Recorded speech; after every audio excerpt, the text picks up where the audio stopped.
ಕಾಪು ತಾಲೂಕಿನಾದ್ಯಂತ ಬುಧವಾರ ರಾತ್ರಿ ಸುರಿದ ಭಾರೀ ಮಳೆಗೆ ಅಲ್ಲಲ್ಲಿ ನೆರೆ ಉಂಟಾಗಿದ್ದು, ನೆರೆ ಪೀಡಿತರನ್ನು ಸುರಕ್ಷಿತ ಪ್ರದೇಶಕ್ಕೆ ಸ್ಥಳಾಂತರಿಸಲಾಗಿದೆ. ಉಡುಪಿ ಜಿಲ್ಲೆಯ ಗಡಿಭಾಗ ಹೆಜಮಾಡಿಯಲ್ಲಿ ನೆರೆ ನೀರು ತುಂಬಿದ್ದು, ನೆರೆ ನೀರು ಆವೃತವಾದ ಮನೆಗಳಿಂದ ಕಾಪು ತಹಸೀಲ್ದಾರ್ ಡಾ ಕೆ ಪ್ರತಿಭಾರವರು ಮನೆ ಮಂದಿಯನ್ನು ಗೃಹರಕ್ಷಕ ದಳದ ಸಹಕಾರದಲ್ಲಿ ರಕ್ಷಿಸಿದ್ದಾರೆ.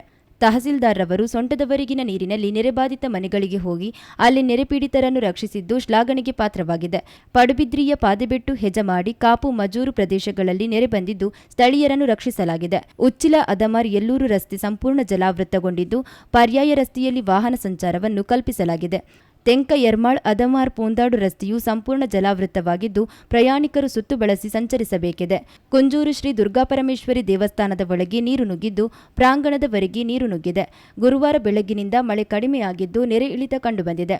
ಮುಲ್ಕಿ ತಾಲೂಕು ವ್ಯಾಪ್ತಿಯಲ್ಲಿ ಭಾರೀ ಮಳೆಯಾಗುತ್ತಿದ್ದು ಅಪಾರ ಕೃಷಿ ಹಾನಿ ಸಂಭವಿಸಿದೆ.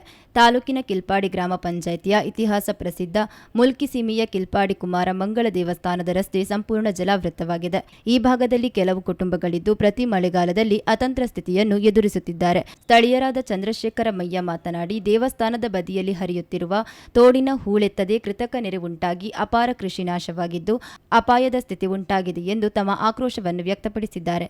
ಈ ಬಗ್ಗೆ ಸ್ಥಳೀಯ ಗ್ರಾಮ ಪಂಚಾಯತ್ ಶಾಸಕರಿಗೆ ತಾಲೂಕು ಆಡಳಿತಕ್ಕೆ ದೂರು ನೀಡಿದರೂ ಇದುವರೆಗೂ ಯಾವುದೇ ಕ್ರಮ ಕೈಗೊಂಡಿಲ್ಲ. ಪ್ರತಿ ಮಳೆಗಾಲದಲ್ಲಿ ಕೃತಕ ನೆರೆ ಉಂಟಾಗಿ ಈ ಭಾಗದ ಜನ ಹೈರಾಣಾಗಿ ಹೋಗಿದ್ದಾರೆ. ದೇವಸ್ಥಾನಕ್ಕೆ ಬರುವ ರಸ್ತೆಯು ಮಳೆಗಾಲದಲ್ಲಿ ಮುಳುಗುತ್ತಿದ್ದು ಪರ್ಯಾಯ ವ್ಯವಸ್ಥೆಯನ್ನು ಕಲ್ಪಿಸಲು ಸಂಬಂಧಪಟ್ಟ ಆಡಳಿತ ಯಾವುದೇ ರೀತಿಯ ಕ್ರಮವನ್ನು ಕೈಗೊಳ್ಳುತ್ತಿಲ್ಲ.